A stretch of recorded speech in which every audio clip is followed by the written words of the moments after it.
This week was a tough one. It's tough because sometimes we have to be disruptors. I shared a really, really vulnerable story. And it's a situation that I engaged with one of my family members in that was traumatic. It was unexpected.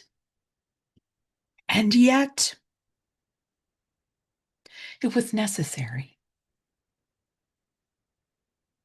You know, I spent so much of my professional career and albeit my life, thinking about how to maintain other people's comfort. I didn't think about what made me feel comfortable. In fact, I spent a tremendous amount of time thinking about my discomfort as an act of martyrdom that I was capable of on behalf of others. And I wore it like a badge, not outwardly with other people, but to myself.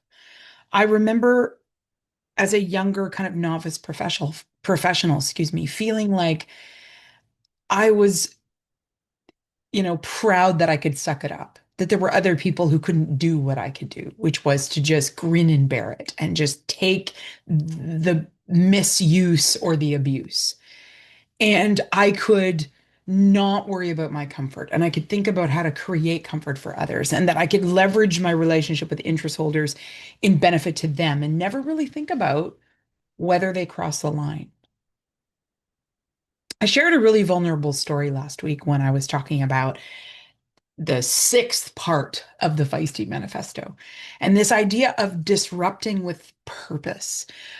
I think what I've discovered in my journey as a project management professional, as a change professional, and certainly as sort of a warrior in business, recognizing that humanity is what gives the ultimate power skills.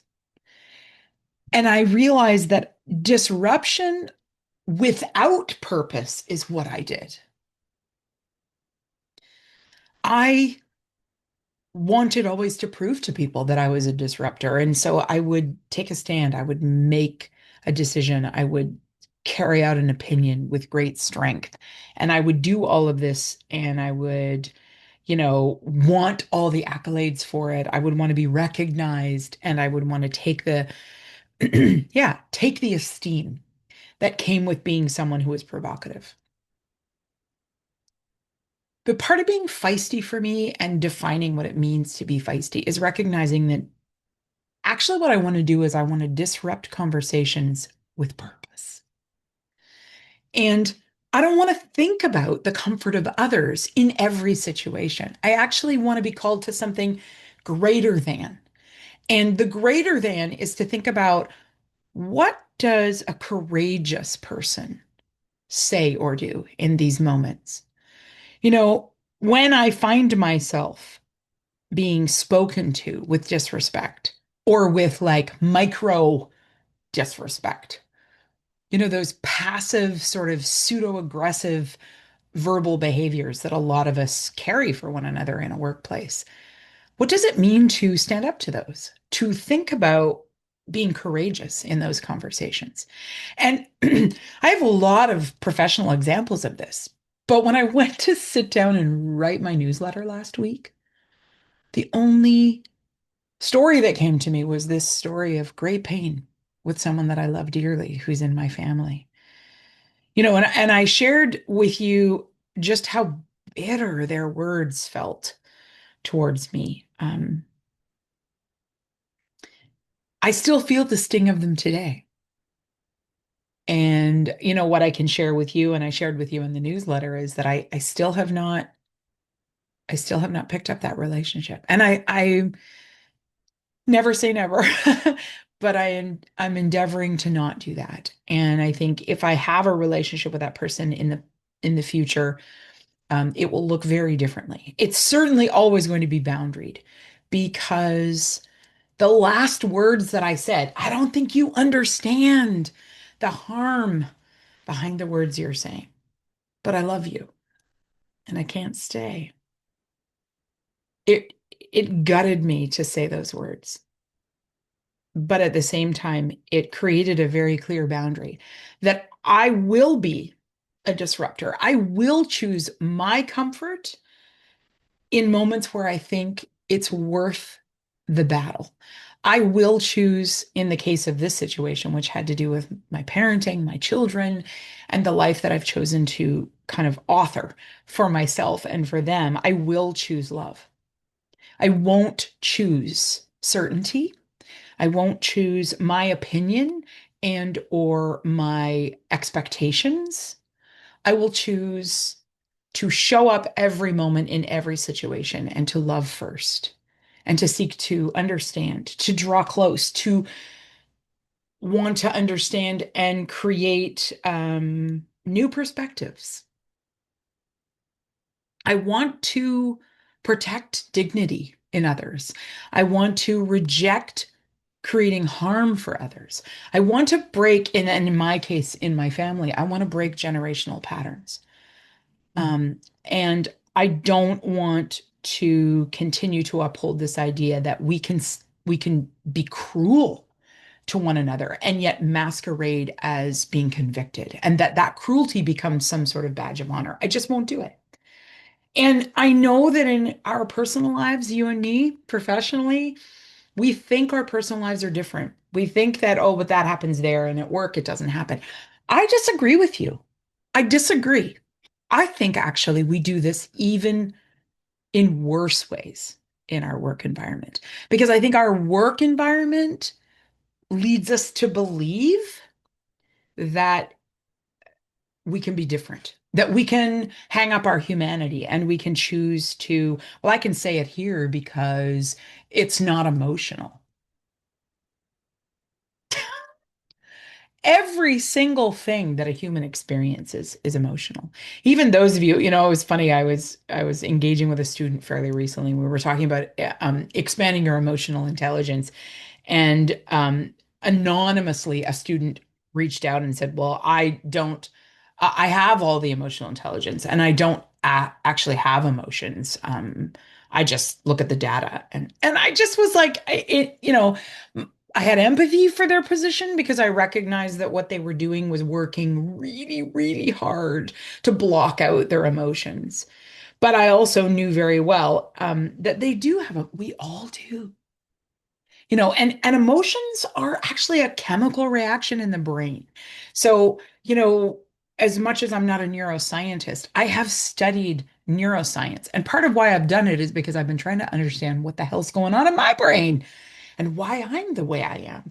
And in my kind of opening up and recognizing how a human brain responds to an outward or an exterior event, we actually, our emotions get triggered in our brain before we're even conscious of it. And as a result, there's a chemical kind of cocktail that's going on in your brain that's happening before like a half a second almost before you even know that it is.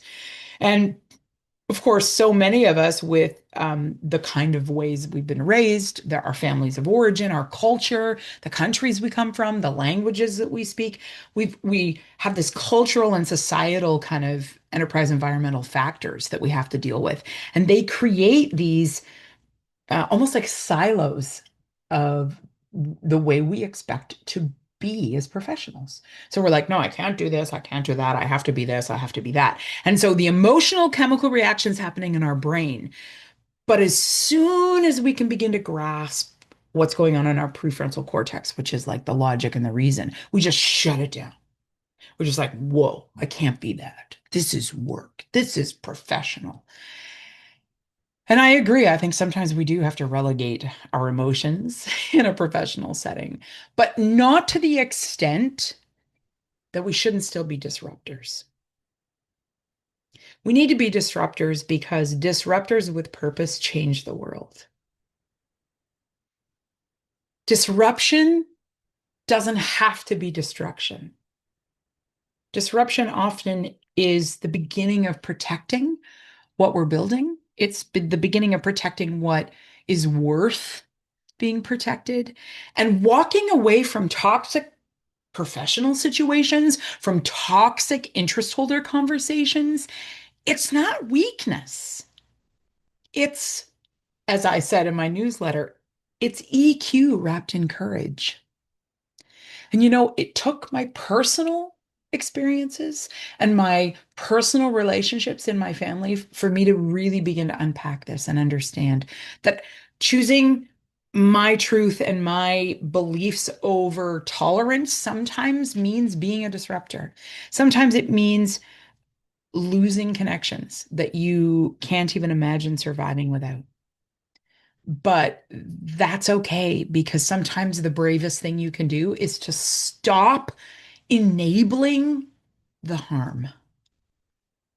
And I really do to this day believe that the person who harmed me so deeply knew not what they were doing. And it's okay.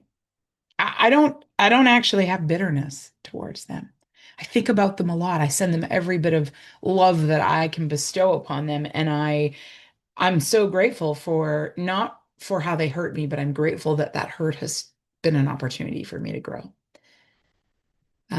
But I can't refuse those tough moments. I can't, see conflict and turn from it or tolerate it. I'm at that stage of my life, and being feisty for me means I have to refuse to abandon myself inside someone else's narrative. I realized that my family member was very much wanting to be more comfortable in their own narrative, and they really needed in that moment for me to join that narrative to make them feel good about themselves, and I just couldn't do it. And it wasn't unloving to draw that line, because sometimes if that's the cost of keeping the peace, it's just simply too expensive, and we need to choose disruption. The quote that I gave in my newsletter, that I toiled over this week was, disruption isn't the fire that burns bridges. It's the flame that lights the path back to yourself. I have learned so much about me from this situation in my family. And I continue to hold that truth. And as that relates to who I am and how I show up in my professional life, I am grateful every day that this personal situation allowed me the reflection opportunity. So I do want to be a disruptor. And for some of you, I was in a conversation not long ago, and someone said, well, who are you or what's your deal? And I said, I'm the feisty PM. And no word of a lie, this person said, I'll tell you why you'll never be anything because of that name. And I was like, whoa. Thank you, but no thank you for putting that on me. And also, I don't need to fit your rubric of marketing success. The fact that I am proudly declaring myself as the feisty PM and doing my own work to figure out what I mean when I say feisty is none of that person's concern. And I stay the course, and I choose consistently to disrupt, but to do it with purpose, because I'm not here to maintain your comfort. I'm actually here to build cultures of courage, equity, and truth. And the truth of the matter is things aren't black and white. They're far more nuanced than that. And I have had to learn the nuance in my own life, and I'm continuing to do that journey. And part of being a disruptor is not disrupting without that purpose. It's sharing why. It's sharing the journey, and that's what I'm seeking to do. So I wish you all the best in this next week as I turn my attention to the next feisty tenant, which is already fueling me, and you'll hear lots more about it on Saturday. Thank you once again for watching, and peace be to you. And remember to disrupt with purpose.